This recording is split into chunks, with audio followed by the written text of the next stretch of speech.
देखी सीता मेघने नहीं, वो रोने की, उसको क्या जरूरत है रोने की? यदि भगवान है, मैं भगवान मान लूं तो क्या फायदा? राम बोलने पर तो फतवा जारी है मेरे खिलाफ।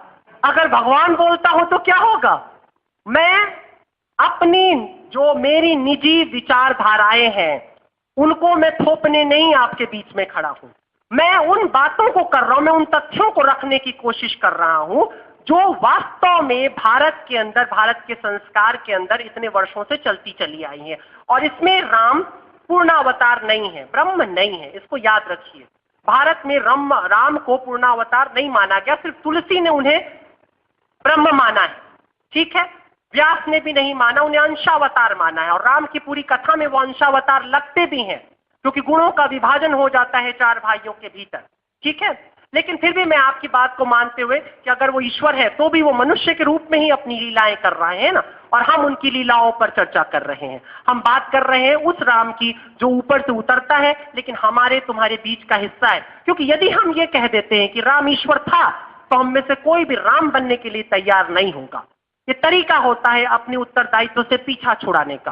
कोई लड़की है या जो सीता बनने में इंटरेस्टेड है कोई? हाथ उठाओ।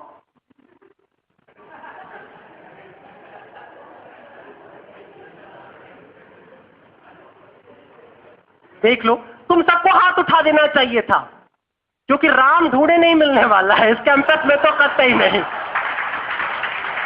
तुम बिल्कुल स्वतंत्र थी। देखो, ये भय होता है, यही भविष्य था।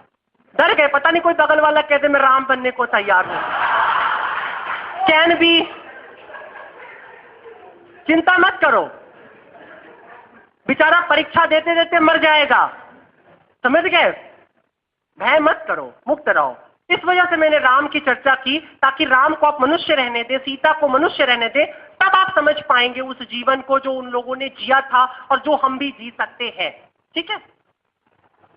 एक हाँ हाँ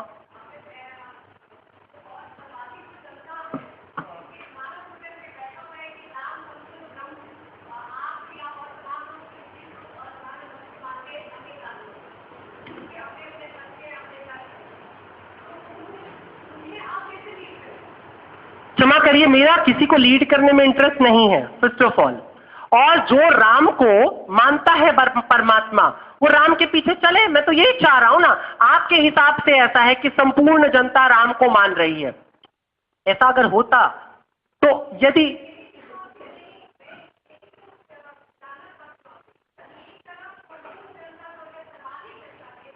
हाँ, बिल्कुल मैं समझ गया कि अधिकांश जो जनता है वो राम को ईश्वर मानती है, और एक थोड़ा सा तबका है जो राम के विरोध में है। वो इसलिए राम के विरोध में है क्योंकि देखो, तुम जितना बड़ा शत्रु बनाते हो उतने ही बड़े हो जाते हो। शत्रुता का ये खास लक्षण है। तुम मित्र कितना बड़ा बना लो, मैं मनमोहन सिंह का मित्र बन जाऊं तो भी मैं प्रधानमंत्री तो नहीं हो जाऊंगा, लेकिन अगर मैं उनका बड़ा शत्रु बन गया तो मैं प्रधानमंत्री की दौड़ में शामिल हो जाऊंगा, ठीक है ना। तो राम से बैर रख करके लोग राम ही बनना चाहते हैं, कुछ और बनना नहीं चाहते हैं। उनका इंटरेस्ट होता है राम में, ठीक है। इसलिए मैंने कहा कि चाहे आप राम द रियल हीरो कहो या द रियल विलन कहो, राम रहेगा रियल। आप उसके पास से रियलिटी शब्द को नहीं हटा सकते हो। हाँ, थोड़ा तेज।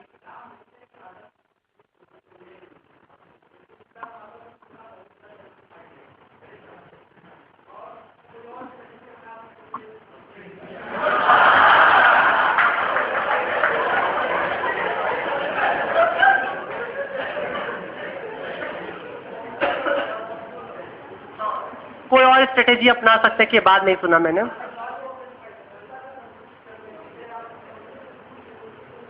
बहुत अच्छा प्रश्न, अच्छा है, ठीक, बहुत अच्छा प्रश्न है। देखो, ये बहुत बहुत अच्छी बात है। हम अब तक के मेरे जितने भी सेशन हुए होंगे उनमें से मैं one of the best question इसे मानूंगा। इस पर चर्चा नहीं होती है, यहां भी कभी भी नहीं होती। स्ट्रैटेजी पे बात करनी चाहिए हमें। ये संस्कारों का पतन है समय के साथ। स्ट्रैटेजी के माने आज हमारे लिए हो गया है धोखा देना, मैनिपुलेट करना। वो जो कहना चाह रहे हैं वो ये कहना चाह रहे हैं कि जनता को मैनिपुलेट कर लेते हैं। राम के लिए बड़ा आसान था मैनिपुलेट कर लेना। जब दिग्विजय सिंह मैनिपुलेट कर लेता है, कपिल सिब्बल मैनिपुलेट कर लेता है, अरविंद केजरीवाल मैनिपुलेट कर लेता है, तो राम के लिए बहुत आसान था मैनिपुलेट कर लेना। लेकिन राम ने मैनिपुलेट नहीं किया। क्यों नहीं किया राम ने मैनिपुलेट? क्योंकि वो मर्यादा से गिरने की बात होती। तुम जो चाहते हो, तुमको मैनिपुलेट ही तो किया जा रहा है। तुम कह रहे हो काले धन की वापसी की जरूरत है, वो कहते देखो तुम्हारे मंदिरों में 50 खरब का सोना पड़ा है, पहले वो निकालो। मैनिपुलेट कर दिया। और तुम लोग लग गए फेसबुक और ट्विटर पे, ओ गरीबों को देखो, पहले मंदिर से सोना निकाल करके ले आओ। अरे मंदिर में तो सिर्फ 50 खरब का सोना है, बाहर 3 लाख करोड़ डॉलर पड़ा हुआ है। मगर तुमको तो जब घर में पड़ा हो सोना, फिर काहे करो ना। तुम्हें मैनिपुलेट होने की आदत पड़ी हुई है, तुम्हें अच्छा लगता है। तुम इतने धोखे खा चुके हो कि तुमको अब अच्छी जो सही बात है वो अच्छी नहीं लगती है। तुमने कभी देखा है जो सुअर होते हैं वो कचड़ों के अंदर, कूड़ों के अंदर मल खाते हैं, विष्ठा खाते हैं। यहां नहीं मिलेगी तो वहां ढूंढेंगे, और भी कचड़े में डूब करके ढूंढेंगे। तुम वहां से गुजरोगे तो नाक भी बंद रखोगे, कान भी बंद रखोगे, आंख भी बंद रखोगे, गांधी के बंदर रहोगे तुम पूरे के पूरे। लेकिन वो कितना आनंद, मानो ताज पैलेस के अंदर डिनर चल रहा हो। शंकराचार्य ने कहा कि जिस गंदगी, जिस विष्ठा, जिस सड़ी हुई लाश को देख करके तुम्हें उपकाई आती है, वो गिद्ध, कौवों, कीड़ों मकोड़ों के लिए प्रीति भोज के बराबर है। यह संस्कारों का फर्क है। और अफसोस की बात है कि ये जो हमारी मैकाले शिक्षा पद्धति हमको मिली, इसने हमको भी थोड़ा थोड़ा वाराह अवतार में डाल दिया है। हमें इतना इतना बदल दिया है कि अब हम कोई भी स्ट्रेट फॉरवर्ड, कोई भी क्रिस्टल क्लियर चीज को बर्दाश्त नहीं कर पाते। राम क्रिस्टल क्लियर है। जनता ने कहा सीता नहीं चाहिए, उसने कहा सीता नहीं रहेगी। जस्टिफिकेशन, राम को कोई जस्टिफिकेशन नहीं चाहिए। लेकिन मैं आपको बताता हूं, आप एक राजा से क्या क्या अपेक्षाएं रखते हैं। आप क्या ये अपेक्षा रखते हैं उससे कि वो अपना घर भरता रहे और आपकी जेबें खाली करता रहे? नहीं। मगर ये भी बताइए साहब कि उसका घर कितना बड़ा हो सकता है। नेहरू का घर तो देखो ना, पिछले 66 सालों से बड़ा हो रहा है। इतना बड़े घर के बारे में कभी सोचा था तुमने? पिछले चुनावों में मैंने सुना प्रियंका गांधी के बच्चों की तस्वीर भी लगी हुई थी भावी प्रधानमंत्री के रूप में। क्या है ये? इसको क्या कहते हैं? मैं कांग्रेस विरोधी बातें नहीं कर रहा हूं, मैं बता रहा हूं घर कितना बड़ा होता है राजनेता का। वो व्यक्तियों में नहीं चलता है, वो दशकों में चलता है, सदियों में चलता है। राम अपनी उस सत्ता को छोड़ रहा है। सिर्फ तुम्हें पत्नी दिखाई दे रही है, तुमको उसके गर्भ में उसका पुत्र नहीं दिखाई दे रहा है। तुम सोनिया गांधी, मनमोहन सिंह, मोदी को छोड़ दो। मैं तुमसे कहता हूं तुम इस देश के लिए क्या क्या छोड़ सकते हो। तुम अपना मोबाइल फोन नहीं छोड़ सकते हो, ये तुम्हारा हाल है। तुम्हारे पास फेसबुक पे बैठने के लिए 3 घंटे होंगे, तुम वो नहीं छोड़ सकते हो। और तुम राम को जस्टिफाई करने की बात कर रहे हो। अरे राम का दशांश बन जाओ तब तुम उसके ऊपर बात करना कि मुझे राम अन्यायपूर्ण लगता है। तुम तो अपनी वर्चुअल गर्लफ्रेंड को नहीं छोड़ सकते हो, वो तो अपनी असली बीवी छोड़ रहा था देश हित में। और जब भगत सिंह अपनी मां को छोड़ करके जाता है मरने के लिए, तो तुम्हें क्या लगता है? तब तुम कहते हो वो देशभक्त था, वो जस्टिफाई हो जाता है, उसको तुम न्यायोचित कहते हो। मां का इकलौता पुत्र है, क्या तुम्हारे शरीर पे सिर्फ तुम्हारा अधिकार है, तुम्हारी मां का अधिकार नहीं है? अगर सीता को न छोड़ के राम आत्महत्या कर लेता तब तुम क्या कहते? वो न्यायोचित होता। न्याय एक उलझी हुई परिभाषा है, समय और काल के खंड में चलती है। तुम उस काल में जाओ। राम जिस युग में रह रहा है उसका एक संविधान है, और उस संविधान के अंतर्गत स्त्री की कुछ मर्यादाएं हैं, पुरुषों की कुछ मर्यादाएं हैं, और राम उसी संविधान का हिस्सा है। तुम क्या भारतीय संविधान के बाहर निकल करके फैसले दोगे? नहीं दे सकते हो। मनुष्य को मारना बहुत बुरी बात है, मानते हो कि नहीं मानते हो? हत्या तुम किसी की कर सकते हो? नहीं। लेकिन निर्भयता के बलात्कारियों के लिए तुमने कितने बार चिल्लाया, झंडे उठाकर इनकी हत्या कर दो, इनकी हत्या कर दो, इनकी हत्या कर दो। न्यायोचित था? उनकी हत्या कर देने से कौन सी चीजें रिटर्न आ गई? बलात्कार कम हो गए, कि स्त्रियों से छेड़छाड़ कम हो गए? कितनी हत्याएं हो चुकी। रावण का तुम पुतला फूंकते हो हर साल क्योंकि उसने एक स्त्री के साथ छेड़छाड़ किया था। क्या फर्क पड़ गया? न्याय एक उलझी हुई परिभाषा है, उसको उस समय उस खंड में जाकर के तुम्हें देखना पड़ता है। और राम जिस समय के खंड में खड़ा है, उस समय के खंड में सीता का परित्याग करना वैधानिक था। इसलिए राम वैधानिक रूप से सीता को छोड़ता है, अपने आनंद के लिए नहीं, अपने अहंकार के लिए नहीं, अपनी सत्ता को बचाए रखने के लिए भी नहीं, केवल उस मर्यादा को स्थापित रखने के लिए और सीता को उस कलंक से मुक्त करने के लिए। याद रखो, अगर उस वक्त सीता को राम ने अपने घर में रख लिया होता तो आज शायद सीता एब्यूज बन चुकी होती। लेकिन सीता का परित्याग सीता को महान कर देता है। राम ने स्वयं को छोटा किया मगर सीता को बड़ा कर दिया। इसे प्रेम कहते हैं, अगाध प्रेम।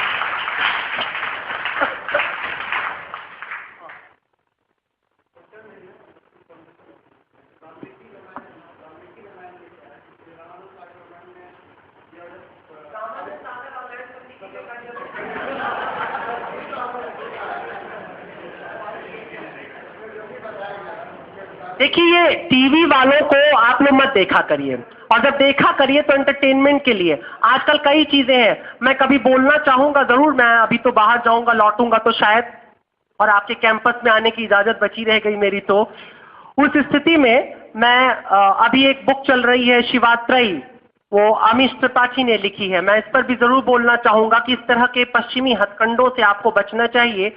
ये सब आपके संस्कारों को दूषित करने का एक बहुत बड़ा व्यापक जाल है जिसके अंतर्गत आप फंसते जाते हो। माय फ्रेंड गणेशा, ये सब जो बनाया जा रहा है, ये सारे तमाशे हैं, ठीक है ना। तो रामानंद सागर को खैर आप पूछना चाह रहे थे, पूछो। हाँ,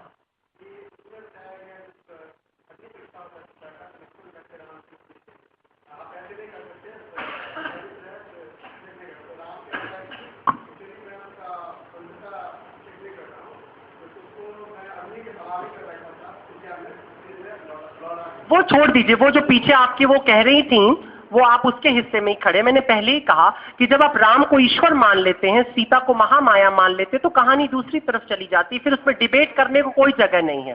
तो वह आपकी बात ठीक है, लेकिन वो हमारा विषय नहीं है आज का, ठीक है। हाँ, आप पूछ लीजिए, चलिए पहले। किनका? हाँ,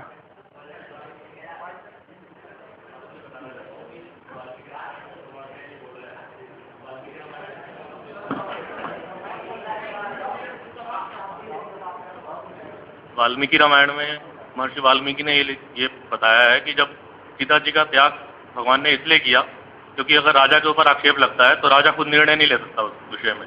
अगर राजा के ऊपर ही क्वेश्चन उठ रहा है तो राजा खुद जज नहीं बन सकता, तो उस मसले पे किसी और को जज करना पड़ेगा। तो भगवान राम ने सीता जी का त्याग नहीं किया था, ये नहीं किया जंगल में भेज दिया, जंगल में फेंक दिया, ऐसा नहीं था। भगवान ने लक्ष्मण को बोला था कि वाल्मीकि जी के आश्रम में छोड़ के आओ। तो ऋषि मुनियों के हवाले किया था कि आप समाज के पथ प्रदर्शक हैं, आप इंटेलेक्चुअल्स हैं, आप अपना निर्णय दो इस विषय पे। तो ये भगवान की नीति थी जिसके अंतर्गत उन्होंने उस फैसले को अपने द्वारा न करके राजा होते हुए भी ऋषि मुनियों पे छोड़ दिया कि आप फैसला लो। और इसीलिए उन्होंने वाल्मीकि रामायण लिखी और वो वाल्मीकि रामायण का जनता में प्रचार किया। सीता जी का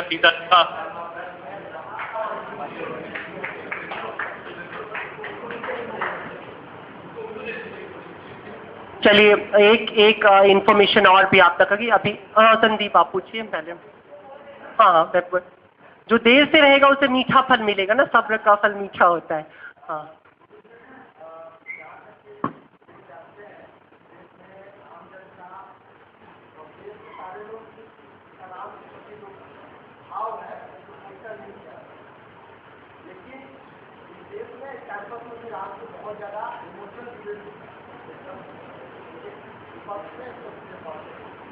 बहुत बड़ा